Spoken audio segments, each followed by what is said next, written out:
Hello friends, आज हम बात करेंगे नॉर्मल लेबर के बारे में। नॉर्मल लेबर क्या होता है, नॉर्मल लेबर की स्टेजेस क्या होती हैं, ठीक है, उसके लाई क्या होती है, एटीट्यूड क्या होती है, और पार्टोग्राफ क्या होता है, हाई रिस्क प्रेगनेंसी क्या होती है, मैटरनल और फीटल हाई रिस्क क्या हो सकते हैं, इनके बारे में आज हम बात करेंगे। कंप्लीट नॉर्मल लेबर का कंप्लीट चैप्टर पूरी यूनिट का आपको आज यहाँ पे एक ही लेक्चर में अवेलेबल हो जाएगा, तो पूरी वीडियो को ध्यान से देखिएगा। एक एक स्टेप बहुत ही इजी लैंग्वेज में, हिंदी इंग्लिश मिक्स लैंग्वेज में दिया हुआ है, जो कि समझने के लिए बहुत ही ज़्यादा आसान है और ये आपको हेल्प करेगा नॉर्मल लेबर का कंप्लीट चैप्टर याद करने में। देखिए, ऑनसेट ऑफ लेबर की बात करेंगे तो ऑनसेट ऑफ लेबर जो है वो ट्रू लेबर पेन को कहते हैं, जिसमें कि आपको 4 चीज़ें दिखाई देती हैं। ट्रू लेबर पेन की जब हम बात करेंगे तो रेगुलर ग्रेजुअली बढ़ते हुए पेन, लोअर एब्डोमेन और बैक में पेन होने को ट्रू लेबर पेन कहते हैं। देखिए, 2 टाइप के आपके पेन होते हैं, एक फॉल्स लेबर पेन होता है, एक ट्रू लेबर पेन होता है। तो ट्रू लेबर पेन जो होता है वो धीरे धीरे बढ़ता है, रेगुलर रहता है, बीच में वो टूटता नहीं है और पीछे बैक से स्टार्ट होता है, आगे एब्डोमेन की तरफ रन करता है और एब्डोमेन की तरफ रन करने के बाद वो पैरों की तरफ, आपको लेग्स की तरफ रन करता हुआ दिखाई देगा। फॉल्स लेबर पेन जो होता है वो सडनली होता है, बहुत ही तेज़ होता है, बर्दाश्त करने के बाहर होता है, लेकिन वो जल्दी ही रिजॉल्व हो जाता है और रुक रुक के होता है। तो ये 2 अंतर होते हैं फॉल्स लेबर पेन में और ट्रू लेबर पेन में। तो ट्रू लेबर पेन जो है वो कंटिन्यूटी में रहता है, पीछे बैक से स्टार्ट होता है, एब्डोमिन की तरफ रन करता है और एब्डोमिन के बाद आने के बाद में वो लेग्स की तरफ रन करेगा। इसके बाद देखिए, सेकंड होता है आपका ऑनसेट ऑफ लेबर में शो जो होती है वो सर्विक्स से म्यूकस प्लग निकालना विद ब्लड स्ट्रीक, जिसको हम बॉडी शो कहते हैं। जो आपको, जब आपका प्लेसेंटा नहीं बनता है, आपका कंसेप्शन के टाइम पे जब आप कंसीव कर रहे होते हैं तो आपका शो बनता है। शो से ही जो आपका फीटस होता है वो न्यूट्रिशन और ब्लड सप्लाई, ऑक्सीजन वगैरह जो लेते हैं वो शो से लेते हैं, ठीक है। बाद में जो है वो प्लेसेंटा बन जाता है और ये सारी एक्टिविटी प्लेसेंटा से शुरू हो जाती हैं। तो वो सर्विक्स के म्यूकस प्लग निकाल कर ब्लड स्ट्रीक जो आपके निकलते हैं, जो ब्लड आपके वेसल्स निकलते हैं, उसको ही हम शो कहते हैं, ठीक है। बॉडी या इसको ब्लडी शो कहते हैं। उसमें आपको बहुत ज़्यादा ब्लड दिखाई देगा जो कि डार्क होगा और डार्क रेड कलर का होगा। इसके बाद देखिए, आपका रप्चर ऑफ मेम्ब्रेन थर्ड आपका होता है ऑनसेट ऑफ लेबर में, रप्चर ऑफ मेम्ब्रेन। तो कभी spontaneous rupture of amniotic sac, watery discharge लिखकर निकलता है। मतलब रप्चर ऑफ मेम्ब्रेन का मतलब होता है जो आपको एमनियोटिक बैग की जो थैली होती है वो सडनली ब्रेक डाउन हो जाए, एकदम से वो फट जाए और उसमें से वाटरी डिस्चार्ज निकलने लगे, पानी जैसा पदार्थ निकलने लगे, और ये अचानक होने वाली क्रिया है, इसको हम रप्चर ऑफ मेम्ब्रेन कहते हैं। ये डिलीवरी से पहले हो जाती है और अगर डिलीवरी के पहले नहीं होती है तो at the time of delivery हम इसको रप्चर कर देते हैं आर्टिफिशियल तरीके से, जिससे कि वहाँ पे पेन जो है, आपका कॉन्ट्रैक्शन जो है वो इंक्रीज़ हो जाए और साथ में आपका डायलिटेशन इंक्रीज हो जाए, तो इसको रप्चर ऑफ मेम्ब्रेन बोलते हैं। अगर ये टाइम से पहले रप्चर हो जाती है तो ये एक प्रकार का कॉम्प्लिकेशन या डिसऑर्डर भी बन जाती है, जो कि वहाँ पे इन्फेक्शन को जो है वो इंक्रीज करती है, इन्फेक्शन होने का कारण बन जाती है। इसके बाद देखिए, सर्विक्स डायलिटेशन एंड इफेसमेंट शुरू होना स्टार्ट हो जाता है ऑनसेट ऑफ लेबर में। ऑनसेट ऑफ लेबर का मतलब है कि जब आपका ट्रू लेबर पेन स्टार्ट हो जाए। ट्रू लेबर पेन मतलब आपका पेन जो है वो बैक से स्टार्ट हो, एब्डोमेन की तरफ रन करे और उसके बाद जो है वो लेग्स की तरफ रन करे। और सेकंड है आपका जब आपका सैक दिखाई देना शुरू हो जाए, मतलब ब्लड आना शुरू हो जाए, ब्लड के क्लोट्स आने शुरू हो जाएं, तो वो आपका सैक का एक साइन होगा, वो भी गुड साइन होता है।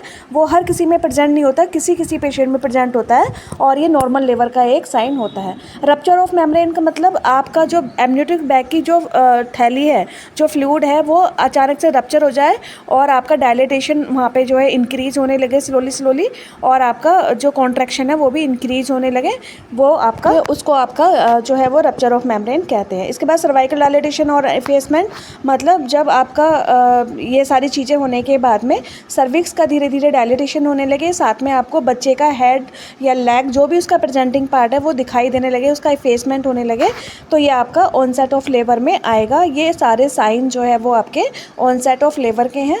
ऑनसेट ऑफ लेबर में 4 साइन होते हैं, आपका जो चारों हमने अच्छे से डिस्कस कर लिए हैं। और ये 4 साइन अगर आपको दिखाई दे रहे हैं, इनमें से कोई बेबी साइन, तो ये आपके नॉर्मल डिलीवरी होने के लिए करेक्ट पोजीशन कहलाती है, करेक्ट सिचुएशन कहलाती है। इसी को हम नॉर्मल लेबर की शुरुआत कहते हैं और onset of labour normal labour का फर्स्ट जो है वो स्टेप होता है। इस तरीके से हम ऑनसेट ऑफ लेबर की बात करते हैं और ये सारी चीज़ें उसमें देखने को मिलती हैं। आइए अब चलते हैं, नेक्स्ट जो रहेगा आपका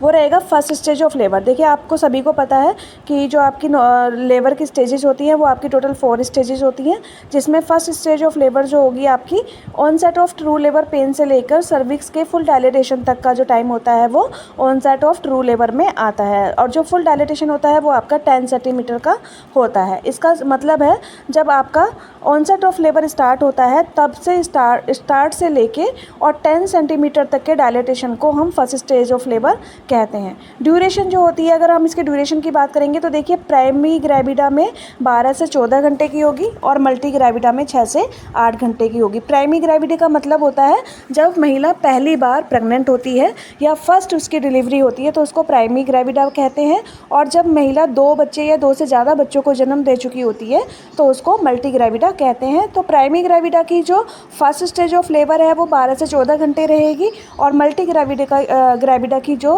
आपका फर्स्ट स्टेज ऑफ लेबर है वो 6 से 8 आवर्स तक काउंट होती है। इस तरीके से फर्स्ट स्टेज ऑफ लेबर हम यहाँ पे काउंट करते हैं। इसके बाद देखिए इसके भी 2 सब डिवीज़न होते हैं। जो आपकी फर्स्ट स्टेज ऑफ लेबर होती है उसके 2 सब डिवीज़न होते हैं, एक होती है लेटेंट फेज और एक होती है एक्टिव फेज। अब लेटेंट फेज और एक्टिव फेज क्या होती है इसके बारे में समझ लेते हैं। तो सर्विक्स जब आपकी डायलेट होना शुरू होती है तो 0 डायलेटेशन से लेके 3 सेंटीमीटर डायलेटेशन का जो पार्ट है वो आपके लेटेंट फेज में आएगा, मतलब स्लो प्रोग्रेस में आएगा। तो हम कभी भी उसको फर्स्ट स्टेज ऑफ लेबर में काउंट नहीं करते हैं। किसको नहीं करते हैं? लेटेंट फेज को नहीं करते हैं।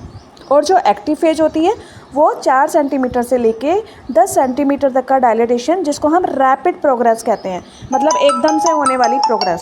तो देखिए एक्टिव फेज जो है वो 4 सेंटीमीटर से लेके 10 सेंटीमीटर के डायलेटेशन को एक्टिव फेज कहते हैं। ये रैपिडली होती है, मतलब बहुत जल्दी तेज़ी से होती है, इसलिए इसको एक्टिव फेज कहते हैं। इस फेज में वुमेन जो है एक्टिव हो जाती है नॉर्मल डिलीवरी को डिलीवर करने के लिए, बेबी को डिलीवर करने के लिए, और इसी को हम ट्रू लेबर फेज भी कहते हैं। तो इसके भी 2 सब डिवीज़न होते हैं फर्स्ट स्टेज ऑफ लेबर के। इसके बाद देखिए सेकंड स्टेज ऑफ लेबर की बात करेंगे तो फुल डायलेटेशन ऑफ सर्विक्स से लेके डिलीवरी ऑफ द बेबी तक का जो टाइम होता है वो सेकंड स्टेज ऑफ लेबर में काउंट होता है। मतलब आपका जब 10 सेंटीमीटर डायलेटेशन हो जाती है सर्विक्स तब से लेकर और जब तक आपका बच्चा डिलीवर होता है उस बीच का जो टाइम होता है उसको हम सेकंड स्टेज ऑफ लेबर में काउंट करते हैं। इसके बाद स्ट्रॉन्ग यूट्रस कॉन्ट्रैक्शन इसमें आएंगे, वियरिंग डाउन इफर्ट्स इसमें होंगे और बेबी एक्सपल्सन आउट होगा। ठीक है, मतलब बहुत तेज़ी से इसमें कॉन्ट्रैक्शन आएंगे। कॉन्ट्रैक्शन मतलब दर्द आना, पेन होना। ठीक है, और वियरिंग डाउन इफर्ट्स लगेंगे, मतलब जो माँ है वो भी नीचे की तरफ इफ़र्ट लगा रही होगी और जो बेबी है वो भी बाहर निकलने के लिए इफ़र्ट लगा रहा होगा और इसी के साथ में बेबी बाहर आ जाता है। ये आपकी सेकंड स्टेज ऑफ लेबर होती है। और जो सेकंड स्टेज ऑफ लेबर की जो ड्यूरेशन होती है वो आपकी प्राइमरी ग्रेविडा में 1 से 2 घंटे होती है, मतलब फुल डायलेटेशन होने के बाद जब आपका 10 सेंटीमीटर डायलेटेशन हो जाता है तब से और 2 घंटे तक अगर बच्चा डिलीवर हो रहा है तो वो आपका प्राइमरी ग्रेविडा का होगा। अगर 2 घंटे से ज़्यादा टाइम लगा रहा है तो वो पेशेंट कॉम्प्लिकेशन में पहुंच जाएगा। और मल्टी ग्रेविडा में यही फेज जो होती है वो 30 मिनट से लेके 1 घंटे तक काउंट होती है। मतलब अगर मल्टी पैरा वूमेन है, मल्टी ग्रेविडा वूमेन है तो उसको 30 मिनट से लेके 1 घंटे में फुल डायलेटेशन के बाद डिलीवरी हो जानी चाहिए। अगर नहीं हो रही है इट मीन्स वहाँ पे कोई ना कोई कॉम्प्लिकेशन है। प्राइमरी ग्रेविडा की जो डिलीवरी है वो 1 घंटे से लेके 2 घंटे के अंदर हो जानी चाहिए। अगर वो 2 घंटे के अंदर अंदर नहीं हो रही है इट मीन्स वहाँ पे कोई ना कोई कॉम्प्लिकेशन है। अब बात करेंगे थर्ड स्टेज ऑफ लेबर की। थर्ड स्टेज ऑफ लेबर की तो बेबी डिलीवरी के बाद से लेकर प्लेसेंटा डिलीवरी और मेम्ब्रेन डिलीवरी के बाहर आने तक का जो टाइम होता है वो आपके थर्ड स्टेज ऑफ लेबर में काउंट होता है। जब आपका बेबी डिलीवर हो जाता है तो बेबी डिलीवर होने के बाद जब प्लेसेंटा का या खरियाई का, इसको हिंदी में हम खरियाई बोलते हैं, तो उसका जो बाहर निकलना होता है उसी को हम थर्ड स्टेज ऑफ लेबर कहते हैं। और इसकी जो ड्यूरेशन होती है सेकंड स्टेज ऑफ लेबर ख़त्म होने के बाद 15 से 20 मिनट की होती है। मतलब आपका बेबी डिलीवर होने के बाद 15 से 20 मिनट के अंदर अंदर आपका जो प्लेसेंटा है वो भी एक्सपेल आउट हो जाना चाहिए। अगर वो बाहर नहीं आ रहा है तो पीपीएच के चांसेस बढ़ जाते हैं और वहाँ पे कोई ना कोई कॉम्प्लिस होने के चांसेस हो जाते हैं। इसका साइन ऑफ प्लेसेंटा सेपरेशन दिखाई देते हैं। क्या क्या दिखाई देते हैं? तो गस ऑफ ब्लड आएगा जब प्लेसेंटा आपके यूटरस बॉल से जो है अटैचमेंट ख़त्म करेगा या वो डिसअटैच होगा, तो उस समय पे क्या क्या आपको देखने को मिलेगा? तो गस ऑफ ब्लड आएगा, मतलब बहुत ज़्यादा बंच के साथ में ब्लड आएगा। यूटरस बिकमिंग ग्लोब्यूलर, यूटरस जो है आपको ग्लोब्यूलर जैसा फील होगा, एक हार्ड बॉल शेप जैसा फील होगा। कोड लेंथनिंग, ठीक है, और जो अम्बिलिकल कोड है उसकी लेंथ जो है वो पूरी की पूरी बाहर आपको दिखाई देगी। ये सारा चीज़ें जो है आपको थर्ड स्टेज ऑफ लेबर में आपको दिखाई देंगी। आपको पूरा का प्लेसेंटा बाहर आना है। प्लेसेंटा बाहर आने के लिए 15 से 20 मिनट में आना है। 15 से 20 मिनट से ज़्यादा टाइम लगा रहा है तो कॉम्प्लिकेशन हो सकते हैं। ये सारी चीज़ें आप देखेंगे। अब देखिए, बात करते हैं फोर्थ स्टेज ऑफ लेबर की। तो फोर्थ स्टेज ऑफ लेबर जो होता है डिलीवरी और प्लेसेंटा के बाद 1 से 2 घंटे का क्रिटिकल पीरियड जो होता है उसको फोर्थ स्टेज ऑफ लेबर कहते हैं। जब बच्चा डिलीवर हो जाता है, आपका पूरा डायलिटेशन हो जाता है, उसके बाद आपका प्लेसेंटा भी डिलीवर हो जाता है। तो ये सारी चीज़ें डिलीवर होने के बाद 1 से 2 घंटे का जो टाइम होता है वो पेशेंट के लिए बहुत ही क्रिटिकल होता है। उस समय पे हमें पेशेंट का एक्स्ट्रा जो है फोकस करना पड़ता है, एक्स्ट्रा उसकी केयर करनी पड़ती है, उसको ऑब्जर्वेशन में रखना पड़ता है। तो 1 से 2 घंटे के बीच में जब हम पेशेंट को ऑब्जर्वेशन में रखते हैं उसी को हम फोर्थ स्टेज ऑफ लेबर कहते हैं, क्योंकि 1 से 2 घंटे के बाद ही 1 से 2 घंटे के अंदर ही पेशेंट को हाई कॉम्प्लिकेशन होने के चांसेस यहाँ पे रहते हैं, इसलिए इसको हम फोर्थ स्टेज ऑफ लेबर कहते हैं। मदर को क्लोजली ऑब्जर्व किया जाता है, हेमरेज तो नहीं है, बीपी हाई तो नहीं हो रहा है, यूटेराइन कॉन्ट्रैक्ट हो रहा है या नहीं हो रहा है, इन सब की जांच आपकी फोर्थ स्टेज ऑफ लेबर में देखी जाती है। इस तरीके से आपकी जो नॉर्मल लेबर की जो प्रोसेस है वो टोटल 4 स्टेज में कंप्लीट होती है। फर्स्ट स्टेज ऑफ लेबर आपका फुल डायलिटेशन तक रहेगा, 4 सेंटीमीटर डायलिटेशन से लेके फुल डायलिटेशन तक, और प्लस ट्रू लेबर पेन उसमें इन्वॉल्व रहेगा। सेकंड स्टेज ऑफ लेबर जो है वो आपका पूरा डायलिटेशन से लेके बच्चा डिलीवर होने तक रहेगा। इसके साथ ही थर्ड स्टेज ऑफ लेबर है आपका वो बेबी डिलीवर होने के बाद से लेके और प्लेसेंटा डिलीवर होने तक रहेगा। फोर्थ स्टेज ऑफ लेबर जो है आपका वो आपका प्लेसेंटा डिलीवर होने के बाद 1 घंटे के ऑब्जर्वेशन तक रहेगा। अब बात करते हैं फिजियोलॉजिकल चेंजेस ड्यूरिंग लेबर, मतलब जब पेशेंट लेबर में होती है, जब वो दर्द में होती है, जब वो बच्चे को जन्म देने वाली होती है, तो कौन कौन से फिजिकल चेंजेस वहाँ पे देखने को मिलते हैं। तो देखिए, यूटेराइन चेंजेस होंगे आपके, रेगुलर रिदमिक कॉन्ट्रैक्शन आएंगे, मतलब कॉन्ट्रैक्शन मतलब उसको झटके के साथ में दर्द आएंगे, बहुत तेज़ी से उसको रुक रुक के दर्द आएंगे, ठीक है। फिर होगा आपका कॉन्ट्रैक्शन पेन के साथ होगा, सर्विक्स इफेसमेंट होगा और डायलिटेशन होगा। ये आपको फिजिकल चेंजेस देखने को मिलेंगे कि आपका सर्विक्स जो है, आपका सर्विक्स जहाँ से बेबी डिलीवर होना है वो एनलार्ज होगा, उसका डायलिटेशन स्टार्ट हो जाएगा और सर्विक्स का अफेसमेंट भी स्टार्ट हो जाएगा। अफेसमेंट मतलब वो उसमें अंदर जो भी प्रोडक्ट है वो आपको बाहर विजुअलाइज होना शुरू हो जाएगा। इसके बाद सर्वाइकल चेंजेस होंगे आपके। सर्वाइकल चेंजेस में आपके इफेसमेंट, शॉर्टनिंग ऑफ सर्विक्स होगा, ठीक है, जो सर्विक्स आपकी वो शॉर्ट हो जाएगी। उसके बाद dilatation, opening up to 10 centimetre, जो डायलिटेशन है सर्विक्स का वो आपका 10 सेंटीमीटर देखने को मिलेगा। अगर आप वहाँ पे उसको ऑब्जर्व करते हैं तो वो आपका 10 सेंटीमीटर तक होगा। इस तरीके से आपको फिजियोलॉजिकल चेंजेस ड्यूरिंग लेबर जो है देखने को मिलेंगे। आगे देखते हैं और क्या क्या चेंजेस मिलेंगे देखने के लिए।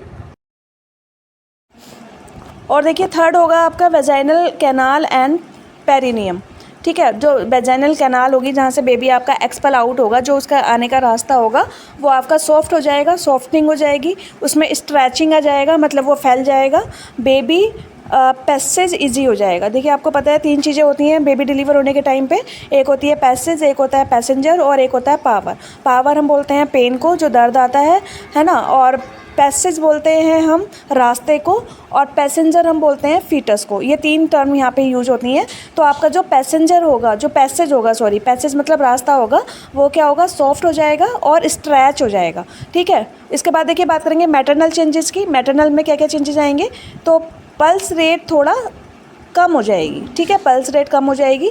बीपी जो है थोड़ा इंक्रीज हो जाएगा कॉन्ट्रैक्शन के टाइम पे, जब उसको दर्द आएंगे तब बीपी रेज हो जाएगा। Respirator rapid due to anxiety and pain, respiration जो है उसका रैपिडली थोड़ा स्लो हो जाएगा, और वो किस लिए होगा, क्योंकि उसको एंजाइटी हो रही है, डर लग रहा है और पेन हो रहा है उसकी वजह से। उसके बाद स्वेटिंग होगा, एक्सपल्शन हो सकता है, ठीक है, आपको पसीना आएगा, बहुत ज़्यादा घबराहट होगी, है ना, आपका बीपी इंक्रीज़ होगा, आपका रेस्पिरेशन सांस लेना जो है वो थोड़ा लंबा लंबा हो जाएगा, आपका बीपी पल्स जो है वो कम हो जाएगी। इस तरीके के चेंजेस आपको मैटरनल में मिलेंगे। इसके बाद देखिए फीटल में क्या क्या चेंजेस होंगे, फीटल के चेंजेस के बारे में भी बात कर लेते हैं। तो fetal head moulding to pass through birth canal, ठीक है, फीटल हेड क्या होगा, मोल्ड होगा। मोल्ड मतलब अपनी पोजीशन बार बार चेंज करेगा, कभी वो चिन से टच होगा, कभी वो एक्सटेंशन करेगा, और ये कब करेगा, बर्थ कैनाल के टाइम पे करेगा। इसके बाद फीटल हार्ट रेट जो है वो मॉनिटर अगर आप करेंगे तो 110 से लेके 160 बीट्स पर मिनट आपको सुनाई देगी। ये चेंजेस जो होंगे वो फीटल चेंज में होंगे, ठीक है। देखिए changes in the uterine muscles, uterine muscle में क्या क्या चेंजेस होंगे इसके बारे में भी बात कर लेते हैं। तो इंक्रीज कॉन्ट्रैक्टिलिटी, ठीक है, संकुचन शक्ति बढ़ेगी। इसमें देखेंगे लेबर के समय यूट्रस की मसल्स ज़्यादा एक्टिव और पावरफुल हो जाती है, ठीक है। जब आपका लेबर होता है, जब आप बच्चे को जन्म देने वाले होते हैं, तो क्या होता है कि आपकी जो मसल्स हैं वो ज़्यादा स्ट्रॉन्ग हो जाती हैं, एक्टिव हो जाती हैं और पावरफुल हो जाती हैं, जो कि बच्चे को एक्सपेल आउट करने में हेल्प करती हैं। इसके बाद कॉन्ट्रैक्शन फंडस ऊपरी भाग से शुरू होकर नीचे की ओर फैलता है। जो कॉन्ट्रैक्शन होता है वो ऊपर से शुरू होगा और नीचे की तरफ को रन करेगा, पैरों की तरफ रन करेगा। ये इसमें चेंजेज होंगे आपके यूटेराइन मसल्स में, ठीक। इसके बाद देखिए पोलैरिटी, ठीक है, पोलैरिटी में क्या होगा, ऊपरी और निचले सेगमेंट का अलग अलग काम करना। मतलब अपर यूटेराइन सेगमेंट स्ट्रॉन्गली कॉन्ट्रैक्ट करता है एक्टिव सेगमेंट में, ठीक है। जो अपर यूटेराइन सेगमेंट होता है वो स्ट्रॉन्ग कॉन्ट्रैक्शन करता है एक्टिव सेगमेंट में। इसके बाद लोअर यूटेराइन सेगमेंट और सर्विक्स रिलैक्स होकर खिंचने लगते हैं, मतलब पैसिव सेगमेंट में, ठीक है। लोअर यूटेराइन सेगमेंट क्या होगा, सर्विक्स जो है वो रिलैक्स हो जाएगा, और जो उसके पैसिव सेगमेंट हैं, जो यूटेराइन सेगमेंट हैं, वो क्या करेंगे, खींचने लगेंगे। इस तरीके से आपका पोलैरिटी ऊपर और निचले सेगमेंट का अलग अलग काम करता है। ऊपर वाला जो होगा अपर यूटेराइन सेगमेंट जो होगा वो स्ट्रॉन्ग हो जाएगा, कॉन्ट्रैक्ट करेगा और एक्टिव सेगमेंट में एंटर करेगा, और जो लोअर यूटेराइन सेगमेंट होगा वो सर्विक्स क्या करेगा, रिलैक्स करेगा, जिससे कि मसल्स वहाँ पे स्ट्रॉन्ग हो जाएं और जो है वहाँ पे सॉफ्ट हो जाएं। भाई जब वो रिलैक्स होंगी तभी सॉफ्ट होंगी। अगर आप उसको अकड़ लोगे, ठीक है, अगर आपकी बॉडी स्टिफ हो जाएगी, स्टिफनेस आ जाएगी, अकड़ जाएगी, तो वो सॉफ्ट नहीं हो सकती है, ठीक है। इस तरीके से काम करेगा। जो चीज़ आपके और ऊपर वाला जो सेगमेंट है वो क्या हो जाएगा, स्टिफ हो जाएगा, वो क्या हो जाएगा, अकड़ जाएगा। अकड़ जाएगा तो बच्चा जो है वो ऊपर की तरफ नहीं जाएगा, बेबी क्या करेगा, फिर नीचे की तरफ रन करेगा। भाई जहाँ पे सॉफ्ट उसको स्किन मिलेगी, सॉफ्ट ज़्यादा जगह स्ट्रेच होने के लिए मिलेगी, उधर की साइड रन करेगा। तो ऊपर वाला जो एब्डोमेन होता है वो आपका क्या हो जाता है, स्टिफ हो जाता है, उसमें अकड़न आ जाती है, जिससे कि बच्चा ऊपर की तरफ रन ना करे। और नीचे वाला सेगमेंट जो होता है वो आपका सॉफ्ट हो जाता है और स्ट्रेच हो जाता है, जिससे कि बच्चा नीचे की तरफ रन कर ले। इस तरीके से आपके पोलैरिटी जो है वो काम करती है। इसके बाद देखिए बात करेंगे हम रिट्रैक्शन की, ठीक है। रिट्रैक्शन क्या होता है, स्थायी छोटा होना, ठीक है। हर कॉन्ट्रैक्शन के बाद मसल्स फाइबर्स पूरी तरह से रिलैक्स नहीं होते हैं। हर कॉन्ट्रैक्शन मतलब हर दर्द के बाद मसल क्या होते हैं, पूरी तरह से रिलैक्स नहीं होते हैं। फाइबर्स परमानेंटली छोटे होते जाते हैं और सर्विक्स ऊपर खिंचने और खुलने लग जाता है, ठीक है। रिलैक्स नहीं होते, वो जो नीचे जो उसको प्रेशर पड़ रहा है उसकी वजह से वो क्या करने लगेंगे, खिंचने लगेंगे, वो स्ट्रेच होने लगेंगे। इस तरीके से आपका रिट्रैक्शन जो है वो काम करता है। इसके बाद देखिए formation of segment upper and lower segment बनना, ठीक है। अपर सेगमेंट कैसे बनेगा, तो मोटा और कॉन्ट्रैक्टाइल होगा, ठीक है। अपर सेगमेंट जो होगा वो मोटा होगा, थिक होगा और कॉन्ट्रैक्टाइल होगा, मतलब उसमें कॉन्ट्रैक्शन आएंगे, उसमें दर्द आएंगे बार बार। और लोअर सेगमेंट जो होगा वो पतला होगा और खिंचने वाला होगा, ठीक है। जैसे हमने अभी पहले बात की थी कि अपर सेगमेंट जो स्टिफनेस हो जाएगी, अकड़ा न जाएगी, नीचे वाला सॉफ्ट आ जाएगा, तो इसी तरीके से अपर सेगमेंट मोटा हो जाएगा और कॉन्ट्रैक्टाइल हो जाएगा, मतलब उसमें दर्द आएगा। और नीचे वाला सेगमेंट जो होगा वो फैल जाएगा और वो स्ट्रैचिंग होगा, ठीक है, जिससे कि बच्चा नीचे की तरफ स्ट्रैच होके निकल जाए। दोनों के बीच में फिजियोलॉजिकल रिट्रैक्शंस रिंग बनाते हैं, ठीक है। फिजियोलॉजिकल रिट्रैक्शन रिंग बनाते हैं, जिससे बेबी जो है वो इजीली बाहर की तरफ एक्सपल्प आउट हो जाता है, ठीक। इसके बाद देखिए effacement, changes in cervix, cervix में क्या क्या चेंजेस होंगे, सर्विक्स के चेंजेस के बारे में बात कर लेते हैं। तो इफेसमेंट होगा पतलापन, छोटा होना सर्विक्स का, डायलेटेशन होना, सर्विक्स धीरे धीरे थिन और शॉर्ट होती जाती है, ठीक है। प्राइमरी ग्रेविडा पहली बार गर्भवती महिलाओं में क्या होगा, इफेसमेंट फिर डायलेटेशन होगा। मल्टी ग्रेविडा में बार बार गर्भवती होने की वजह से दोनों साथ में होंगे, इसलिए पहली वाली जो वुमेन होती है, जो पहली बार प्रेग्नेंट होती है, उसमें आपके फर्स्ट स्टेज ऑफ लेबर में 12 घंटे लगते हैं और मल्टीपैरा में 6 से 8 घंटे लगते हैं, क्योंकि प्राइमरी में क्या होगा कि पहली बार गर्भवती है, इसलिए इफेसमेंट और डायलेटेशन दोनों जो है वो पहली बार होंगे, तो उनमें थोड़ा सा टाइम लगेगा। मल्टी ग्रेविडा में वो दोनों साथ में होंगे और तेज़ी से होंगे, इसलिए उसको टाइम नहीं लगेगा। ये इसके सर्विक्स में चेंजेस देखने को मिलेगा। इसके बाद देखिए डायलेटेशन, ठीक है, डायलेटेशन खुलने को कहते हैं। सर्विक्स कैनाल 0 सेंटीमीटर से 10 सेंटीमीटर तक खुल जाता है, डिलीवरी के लिए पैसेज बनाता है, इसको हम डायलेटेशन कहते हैं। जब सर्विक्स जो है आपकी डायलेट होना शुरू हो जाती है और 0 से लेकर 10 सेंटीमीटर तक डायलेट हो जाती है और उसका जो बच्चा होने का, जो डिलीवर होने का जो रास्ता है वो खुल जाता है, उसी को हम डायलेटेशन कहते हैं। इसके बाद देखिए थर्ड रहेगा आपका सॉफ्टनिंग एंड इंक्रीजिंग वेस्क्युलरिटी, ठीक है, नरम और ज़्यादा रक्त प्रवाह वाला होना, सॉफ्टनिंग एंड इंक्रीज्ड वेस्क्युलरिटी, ठीक है। तो हार्मोन जैसे oestrogen, relaxing hormone, prostaglandin cervix को सॉफ्ट और स्ट्रेचेबल बनाते हैं, ठीक है। ये कुछ हार्मोन हैं जो आपके सर्विक्स को सॉफ्ट बनाने में और स्ट्रेच करने में हेल्प करते हैं, जो ड्यूरिंग डिलीवरी जो है वो सिक्रीट होते हैं। तो उसमें आपका जो है रिलैक्सिंग हार्मोन, एस्ट्रोजन हार्मोन और प्रोस्टाग्लैंडिन हार्मोन जो है मेन रोल प्ले करते हैं सर्विक्स के सॉफ्ट होने में और उसको स्ट्रेच करने में। इसके बाद देखिए इसकी अगर समरी की बात करें, शॉर्ट में बात करें, तो यूटेराइन मसल्स जो होती हैं वो कॉन्ट्रैक्ट में काम करती हैं, रिट्रैक्ट में काम करती हैं, पोलैरिटी में काम करती हैं, पोलैरिटी को डेवलपमेंट करने में काम करती हैं और सेगमेंट बनाने में काम करती हैं।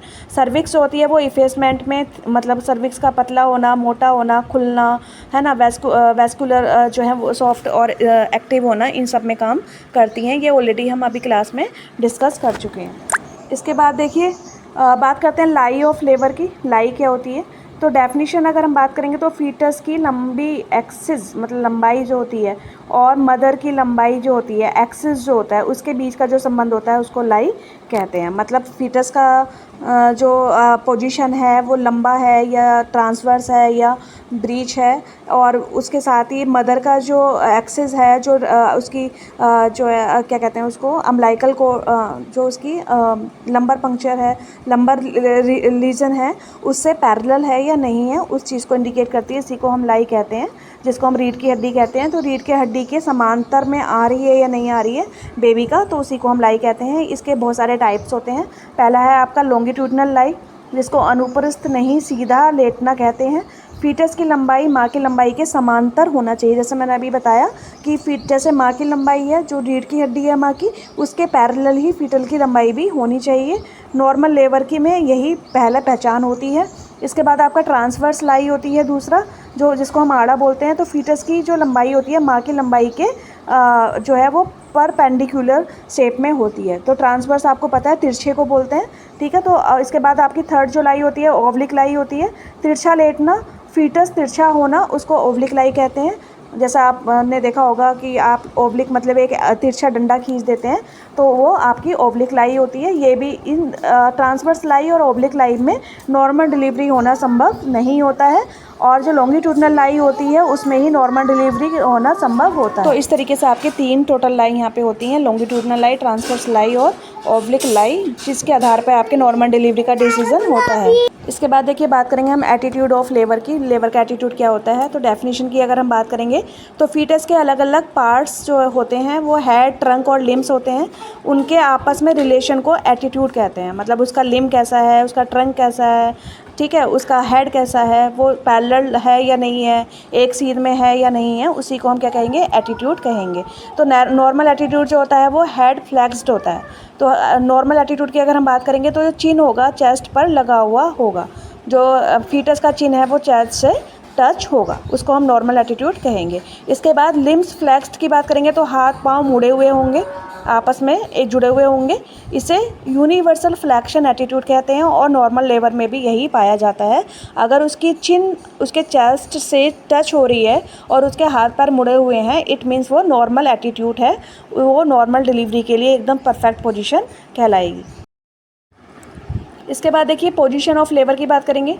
तो पोजीशन ऑफ लेबर में जो है वो प्रेग्नेंट पार्ट, जो पार्ट बर्थ कैनाल में सबसे पहले आता है और रिलेशन मदर का और पेल्विस के क्वाड्रेंट से मिला हुआ होता है, उसी को हम पोजीशन ऑफ लेबर कहते हैं।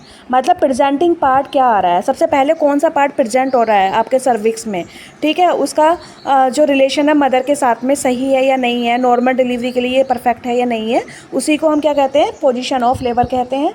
नॉर्मल लेबर में प्रेजेंटेशन जो है सेफेलिक या वर्टेक्स जो है ये नॉर्मल पोजीशन मानी जाती है। अगर सेफेलिक प्रेजेंटेशन है तो वो नॉर्मल पोजीशन में आएगी। मोस्ट कॉमन पोजीशन जो होती है लेफ्ट ओसिपिटो एंटीरियर होती है, जिसको हम एलओए कहते हैं। मतलब ओसिपिट जो होता है, जो हेड का ऊपर वाला एरिया होता है, ओसिपिट मदर के पेल्विस के लेफ्ट एंटीरियर क्वाड्रेंट में होता है और ये पोजीशन ऑफ लेबर में नॉर्मल कंडीशन कहलाती है। इसके बाद देखिए समरी इसका समराइज़ कर लेते हैं जल्दी से। तो लाई जो होती है वो लॉन्गिट्यूडनल नॉर्मल लाई होती है। एटीट्यूड जो होती है वो यूनिवर्सल फ्लैक्स जो होता है वो नॉर्मल एटीट्यूड में आता है। पोजीशन की बात करेंगे तो मोस्टली लेफ्ट ओसिपिटो एंटीरियर पोजीशन जो होती है वो नॉर्मल कहलाती है। ये 3 चीज़ें नॉर्मल डिलीवरी के लिए होना कंपलसरी होता है।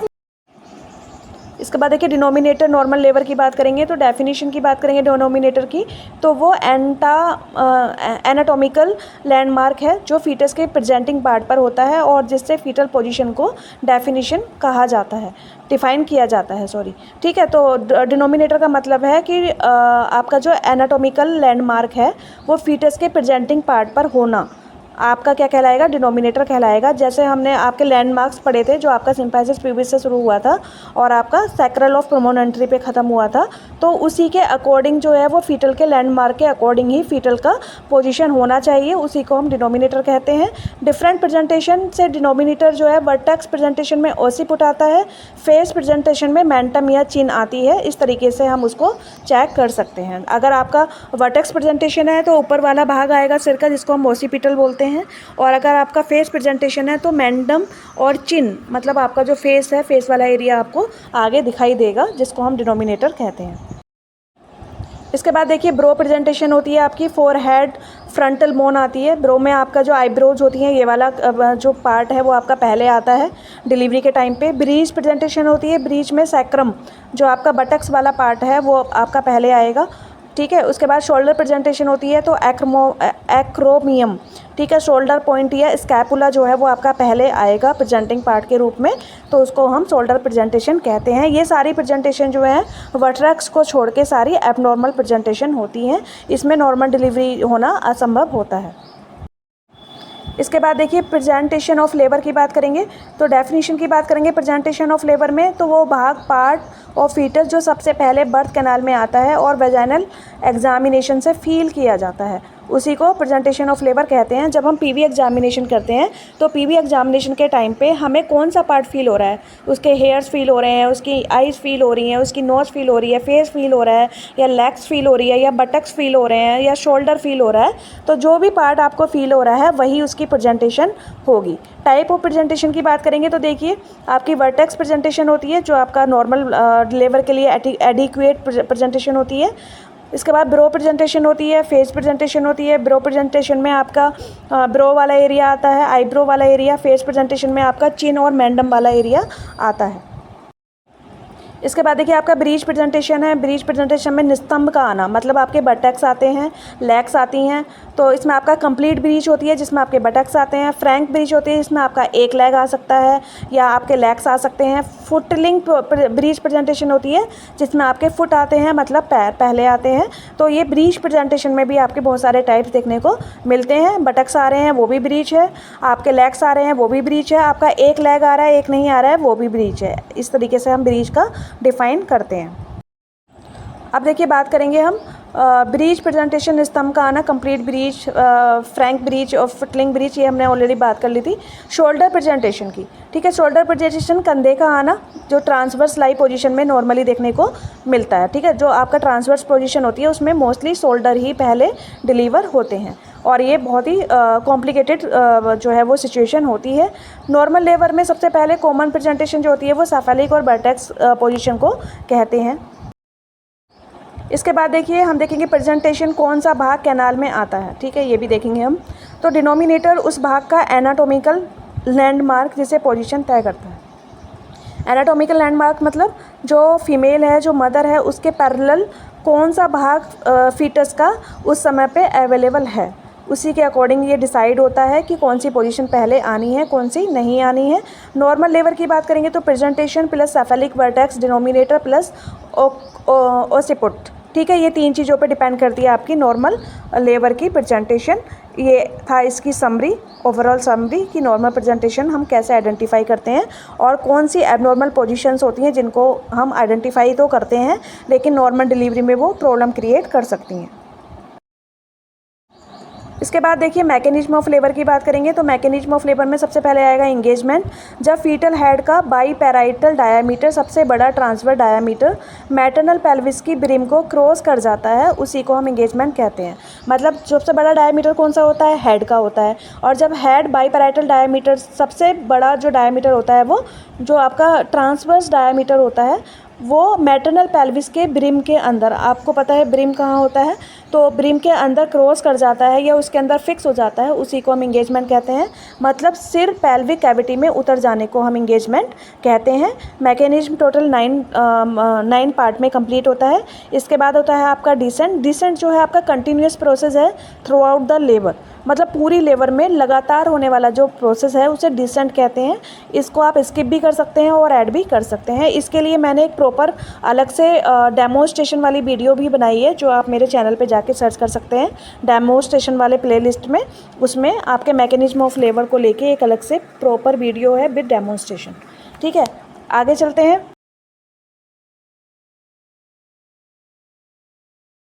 इसके बाद देखिए सेकंड है डिसेंट। डिसेंट नीचे की ओर आना, यूटेराइन कॉन्ट्रैक्शन और मदर के बियरिंग डाउन इफर्ट से हेड धीरे धीरे नीचे आता है, जिसको हम डिसेंट कहते हैं। मतलब डिसेंट जो है वो लगातार होने वाली कंडीशन है जो पूरे डिलीवरी के टाइम पे आपकी एक्टिव रहेगी। इसके बाद देखिए थर्ड होगा आपका फ्लैक्सन, मतलब सिर का झुकना, जिसको हम कह रहे थे कि सर जो है उसका जो चिन है वो चेस्ट से टच होना चाहिए। तो चेस्ट से अगर इसकी चिन टच है तो उसको फ्लैक्शन कहेंगे। रेजिस्टेंस मिलने पर फीटल हेड और ज़्यादा फ्लैक्स्ड हो जाता है। इसे प्रेजेंटिंग डायमीटर छोटा होकर सब ओसिपिटो ब्रैगमेटिक डायमीटर जो 9.5 सेंटीमीटर का हो जाता है और आसानी से पेल्विस में निकलने के लिए रेडी हो जाता है। मतलब इसमें क्या होगा, पेशेंट का जो सर है वो इस कंडीशन पे आ जाएगा, इस पोजीशन में आ जाएगा कि उसका सर का जो डायमीटर है, जो सरफेस एरिया है वो 9.5 सेंटीमीटर ही रह जाए। और आपको पता है आपके सर्विक्स का जो रास्ता होता है, जो वे होता है, पैसेज होता है, वो आपका 10 सेंटीमीटर का होता है। तो 9.5 सेंटीमीटर का सब ओसिपिटो ब्रैगमेटिक डायमीटर जो होता है वो आपके सर्विक्स के अंदर से आसानी से पास आउट हो सकता है। इसी को हम फ्लैक्शन कहते हैं। इसके बाद देखिए फोर्थ आपका इंटरनल रोटेशन, अंदर की ओर घूमना। तो हेड पेल्विस के अंदर घूमकर ओसिपिट एंटीरियर पोजीशन में आ जाता है, इसको हम एंटीरियर इंटरनल रोटेशन कहते हैं। ओसिपिट मैटरनल सिम्फाइसिस प्यूबिस की ओर रोटेट करता है। तो इसमें क्या होगा, इंटरनल रोटेशन में जो हेड होगा वो पेल्विस के अंदर घूम जाता है और ओसिपिट एंटीरियर पोजीशन में आ जाता है और जो शोल्डर होते हैं वो दूसरी साइड घूम जाते हैं। इसके बाद देखिए नेक्स्ट होगा आपका एक्सटेंशन, सिर सीधा होना। जैसे ही हेड वैल्यू वल्वा तक आ जाता है, ओसिपुट प्यूबिक बोन के नीचे फ्लैक्स्ड हो जाती है। जब हेड बैकवर्ड एक्सटेंड होकर बाहर आता है तो पहले ओसिपिट फिर फेस और चिन निकल जाते हैं, इसी को हम एक्सटेंशन कहते हैं। एक्सटेंशन में क्या होगा कि पहले जो हमारी चिन थी वो जो चेस्ट से टच हो गई थी, एक्सटेंशन जब होगा तो जो उसका जो आपके पेल्विस का कॉकेक्स वाला एरिया है वो पीछे की तरफ रन करेगा और चिन जो है वो बाहर की तरफ खुल जाएगी और उसका हेड पीछे की तरफ एक्सटेंड हो जाएगा, इसी को हम एक्सटेंशन कहते हैं। बाद में बताना। इसके बाद है सिक्सर रेस्टिट्यूशन, हल्का घूमना या वापस आना। तो बाहर आने के बाद हेड थोड़ा घूम कर अपनी नेचुरल अलाइनमेंट में लोट आता है, इसको हम रेस्टिट्यूशन कहते हैं। मतलब जो हेड है पेशेंट का, फीटस का, और जो बॉडी का अलाइनमेंट है वो दोनों अलग पोजीशन में, सेम पोजीशन में, पहले वाली पोजीशन में आ जाते हैं, इसी को हम रेस्टिट्यूशन कहते हैं। इसके बाद है एक्सटर्नल रोटेशन। एक्सटर्नल रोटेशन में क्या होता है, बाहर घूमना, मतलब हेड बाहर रोटेट होकर शोल्डर की पोजीशन को पेल्विस से अलाइन करता है, इसको ही हम एक्सटर्नल रोटेशन कहते हैं। इसके बाद आपका एक्सपल्शन। एक्सपल्शन जो होता है निकास को कहते हैं। पहले एंटीरियर शोल्डर निकलता है, फिर पोस्टीरियर शोल्डर निकलता है, उसके बाद पूरी की पूरी फीटस की बॉडी जो है वो बाहर आ जाती है। मतलब पहले आपका राइट वाला शोल्डर बाहर आएगा, फिर आपका लेफ़्ट वाला नीचे वाला शोल्डर बाहर आएगा, और इसी के साथ में एक्सपल्शन वाला पार्ट जो आपका कंप्लीट हो जाता है। ये कंप्लीट जो 8 आपके टॉप पॉइंट्स हैं, ये सारे आपको मैकेनिज्म ऑफ लेबर में कवर करते हैं। इसके बाद देखिए high risk cases maternal and fetus में क्या क्या होंगे उसके बारे में बात कर लेते हैं। तो मैटरनल फैक्टर्स, माँ से जुड़े कारण, मतलब एज जो है 18 साल से और 32-35 साल के बीच की होनी चाहिए, ठीक है। अगर ऐसी नहीं है तो हाई रिस्क में आएगी पेशेंट आपकी। प्रीवियस सिजेरियन सेक्शन है तो भी आपका हाई रिस्क में आएगा। मल्टीपल प्रेगनेंसी है, मतलब उसको जुड़वा बच्चे हुए हैं, 3 बच्चे हुए हैं, या 3 बच्चों से ज़्यादा बच्चे वो डिलीवर कर चुकी है, वो भी आपका हाई रिस्क में आएगा।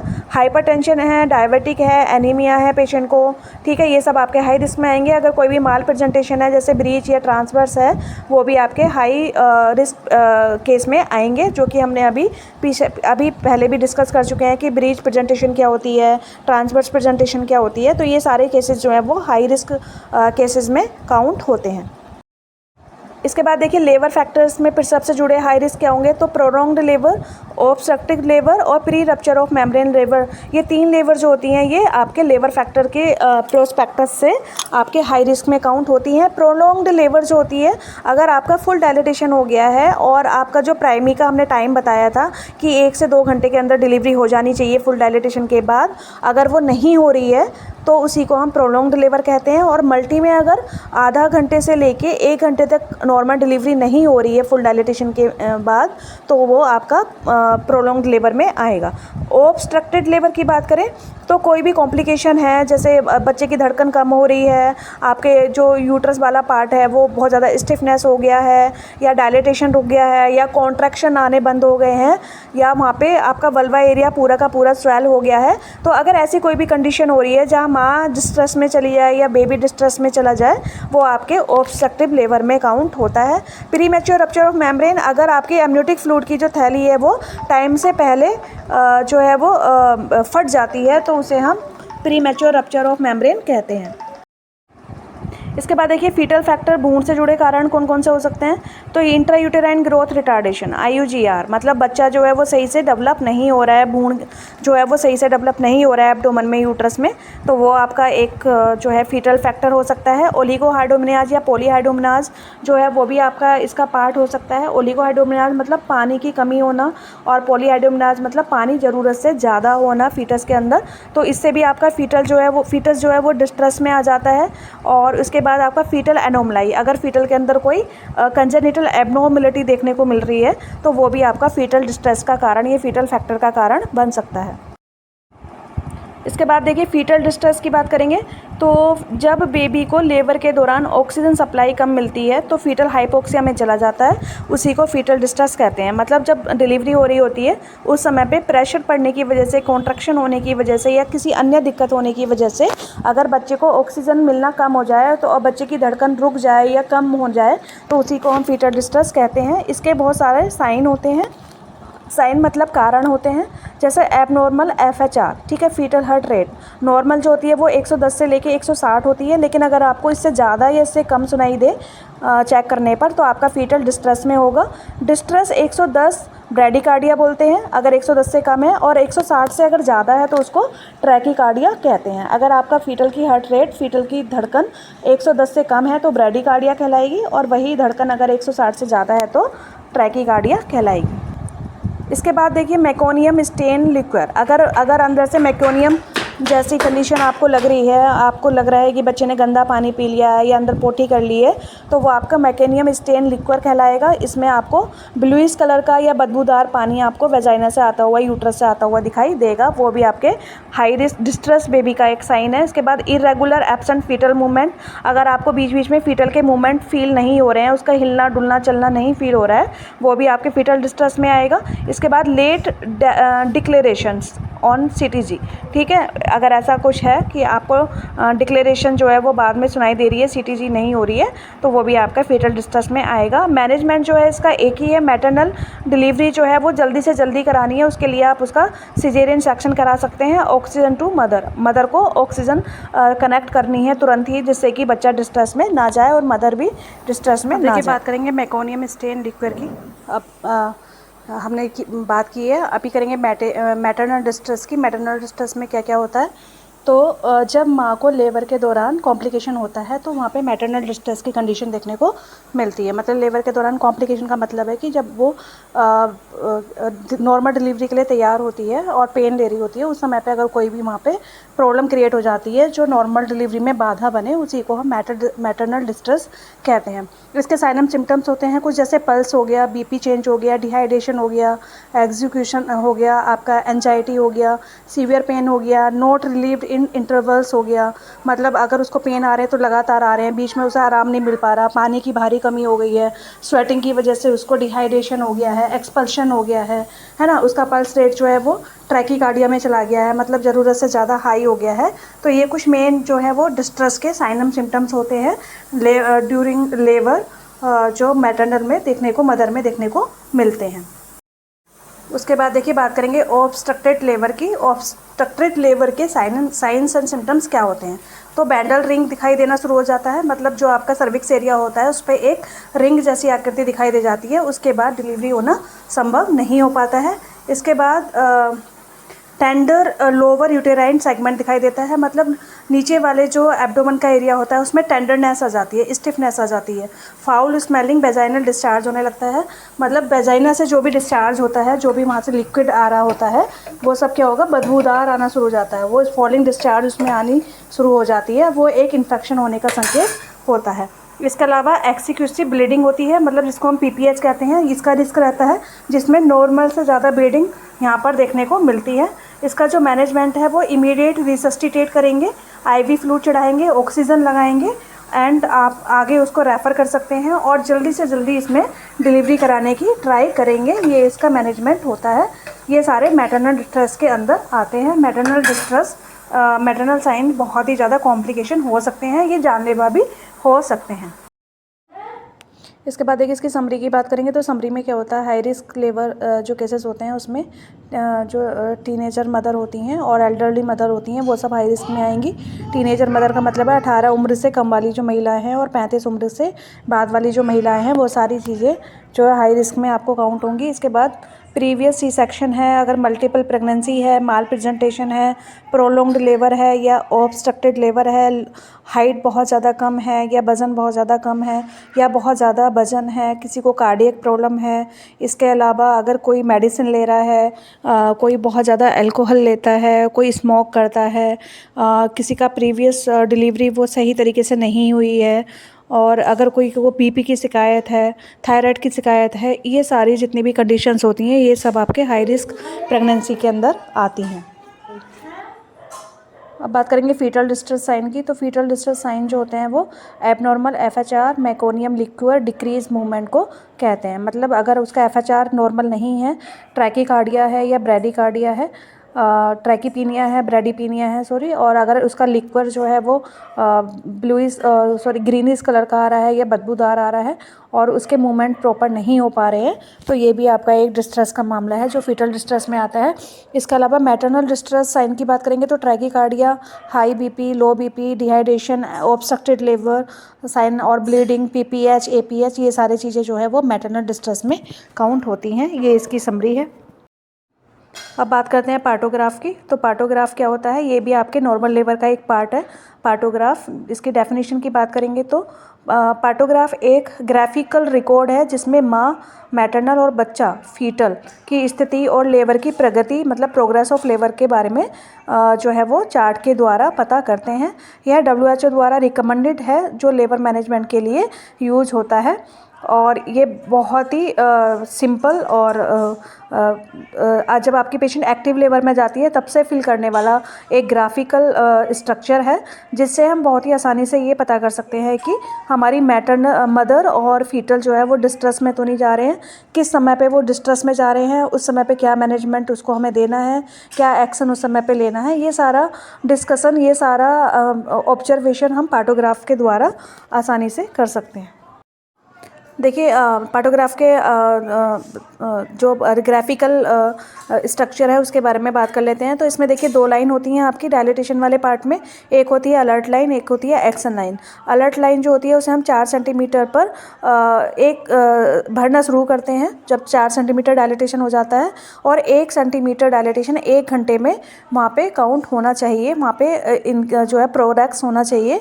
अगर 1 घंटे में 1 सेंटीमीटर डायलिटेशन पेशेंट का हो रहा है, इट मीन्स उसका जो डायलिटेशन प्रोसेस है वो एकदम सही वे में जा रहा है। और ये जो हम प्लॉट करेंगे वो अलर्ट लाइन पे प्लॉट करते हैं। अगर प्रोग्रेस इस लाइन के पीछे रह जाती है तो आपको कॉम्प्लिकेशन देखने को मिल सकते हैं, और अगर प्रोग्रेस बहुत ज़्यादा फास्ट इस लाइन पे चलती है तब भी आपको कॉम्प्लिकेशन के साइन वहाँ पे मिल सकते हैं। उन कंडीशन में आपको कोई ना कोई एक्शन लेना पड़ेगा।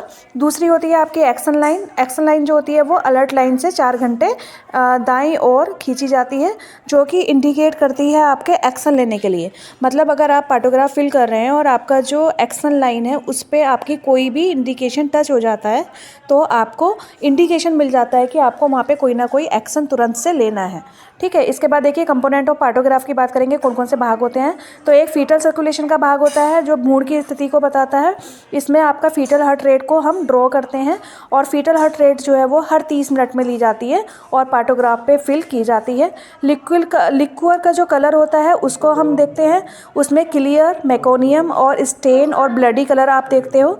अगर क्लियर है तो आप C मेंशन करेंगे, अगर मेकोनियम जैसा फील हो रहा है तो आप M मेंशन करेंगे, और अगर आपको कोई स्टेन लग रहा है, कोई ब्लड उसमें दिखाई दे रहा है तो आप S मेंशन करेंगे या B मेंशन करेंगे। इस तरीके से आप पार्टोग्राफ का पहला भाग भरते हैं। मोल्डिंग ऑफ फीटल स्कल भी आप इसमें देख सकते हैं कि आपका फीटल स्कल कौन से स्टेशन पे है, मोल्डिंग हो रही है नहीं हो रही है, वो भी पार्ट आपका फर्स्ट वाले कंपोनेंट में भरा जाता है, और वहाँ पे ही उसका असेसमेंट चलता है थ्रू आउट द लेबर। इसके बाद बात करेंगे दूसरे पार्ट की। दूसरा पार्ट होता है प्रोग्रेस ऑफ लेबर, प्रसव की प्रगति। तो दूसरे पार्ट में हम सर्वाइकल डायलिटेशन मेंशन करते हैं, और उसको एक्स बना के, मतलब क्रॉस बना के हम इसको डिनोट करते हैं। जो डिसेंट ऑफ हेड है वो 0 से मास करते हैं। ठीक है, जो डिसेंट ऑफ हेड है उसे जो है, उसके बाद यूटेराइन कॉन्ट्रैक्शन फ्रीक्वेंसी कितनी है, ड्यूरेशन कितना है, कितने घंटे में कितने डायलिटेशन हो रहा है, ये सब का मेंशन भी हम आपके सेकंड वाले पार्ट में करते हैं। और ये जो होता है ये हर 4 घंटे में एक बार किए जाने वाला प्रोसीजर होता है। इससे ज़्यादा टाइम में हम इसको नहीं कर सकते हैं। अगर हम 4 घंटे से पहले इसको जो है करेंगे तो पेशेंट को इन्फेक्शन होने के चांसेस उतने ही ज़्यादा हाई होंगे। इसके बाद देखिए मैटरनल कंडीशन की बात करेंगे। तो मैटरनल कंडीशन में माँ का पल्स, BP, टेम्परेचर हम मेंशन करते हैं। यूरिन आउटपुट भी हम उसमें मेंशन करते हैं। प्रोटीन एसीटोन की जांच हम करते हैं। और ड्रग्स अगर हम कोई दे रहे हैं, IV फ्लूइड कोई लगा रहे हैं, कोई क्या कहते हैं वहाँ पे अगर हम एंटीबायोटिक लगा रहे हैं या कोई इंजेक्शन लगा रहे हैं तो उसके बारे में भी हम थर्ड वाले पार्ट में मेंशन करते हैं, जो कि हमारा मैटरनल कंडीशन को शो करता है। और इससे भी हमें पता चल जाता है कि हमारी मैटरनल जो है, जो हमारी मदर है, वो डिस्ट्रेस में तो नहीं जा रही है, उसके सारा पैरामीटर जो है वो राइट तरीके से रन कर रहे हैं या नहीं कर रहे हैं, कहीं पे कोई ऑब्स्ट्रक्शन तो वहाँ पे फील नहीं हो रहा है। इस चीज़ की कंडीशन का पता पार्टोग्राफ के थर्ड वाले पार्ट में हमें आसानी से मिल जाता है। मुझे नहीं पता। इसके बाद देखिए इंपॉर्टेंट यूजेस की बात करेंगे जो महत्वपूर्ण है। तो लेबर प्रोग्रेस को मॉनिटर करना है, ये भी आप पार्टोग्राफ में अच्छे से कर सकते हैं। लेबर की प्रोग्रेस कैसी हो रही है, कैसी नहीं हो रही है, डिस्ट्रेस में तो नहीं जा रही है, ये आप पार्टोग्राफ के थ्रू पता कर सकते हैं। फीटल डिस्ट्रेस है या मैटरनल डिस्ट्रेस है, इसकी भी आप पहचान पार्टोग्राफ के थ्रू कर सकते हैं कि जो डिस्ट्रेस है वो फीटल के साथ है, फीटस के साथ है या मदर के साथ है। इसके बाद प्रोलॉन्ग्ड लेबर है या ऑब्स्ट्रक्टेड लेबर है, इस चीज़ की जानकारी भी आपको पार्टोग्राफ से पता चल जाएगी। अगर आपका जो लिक्विड है पहले फट गया है या आपका फुल डायलिटेशन हो गया लेकिन डिलीवरी नहीं हुई है, 2 घंटे हो गए हैं, तो मतलब प्रोलॉन्ग लेबर है। सब कुछ सही है लेकिन कॉन्ट्रैक्शन नहीं आ रहे हैं, कॉन्ट्रैक्शन कम हो गए हैं, बच्चे की धड़कन नहीं मिल रही है, अगर बीपी पल्स जो मदर है उसका अप एंड डाउन हो रहा है, तो ये ऑब्स्ट्रक्टेड लेबर का पता भी आप पार्टोग्राफ से आसानी से कर सकते हैं। टाइमली रेफर और मैनेजमेंट की तैयारी भी आप पार्टोग्राफ को चेक करके आराम से कर सकते हैं। अगर आपको पार्टोग्राफ में कोई भी एबनॉर्मलिटी जैसा फील हो रहा है, कोई एबनॉर्मलिटी जैसी एक्शन लाइन पे अगर टच हो रहा है, तो आपको उस समय पे पेशेंट को रेफ़र करना है। ये आप असेसमेंट जो है वो पार्टोग्राफ के ज़रिए पता कर सकते हैं। इसके बाद हम बात करेंगे समरी की। ठीक है, समरी क्या होगी पार्टोग्राफ की? तो पार्टोग्राफ एक लेबर मॉनिटरिंग चार्ट है, एक लेबर को मॉनिटर करता है। इसमें फीटल कंडीशन को असेस किया जाता है, मैटरनल कंडीशन को असेस किया जाता है, लेबर की प्रोग्रेस को असेस किया जाता है, और ये सबका रिकॉर्ड रखने के लिए भी हेल्प करता है। इसके अंदर 2 लाइन होती हैं, अलर्ट लाइन और एक्शन लाइन। अलर्ट लाइन जो होती है वो नॉर्मल लेबर की स्पीड को शो करती है, और एक्शन लाइन जो होती है वो अगर आपकी नॉर्मल लेबर की स्पीड क्रॉस कर जाती है और एक्शन लाइन को टच कर जाती है, तो डिलीवरी ऑपरेशन कराने के लिए आप जो है वो तैयार करेंगे, इस चीज़ को इंडिकेट कर देती है। ये थी पार्टोग्राफ के बारे में, नॉर्मल लेबर के बारे में पूरी जानकारी। अगर आपको बेनिफिशियरी लगी हो, अच्छी लगी हो, इजी लगी हो, तो प्लीज़ लाइक करें, सब्सक्राइब करें और सपोर्ट करें। Thank you.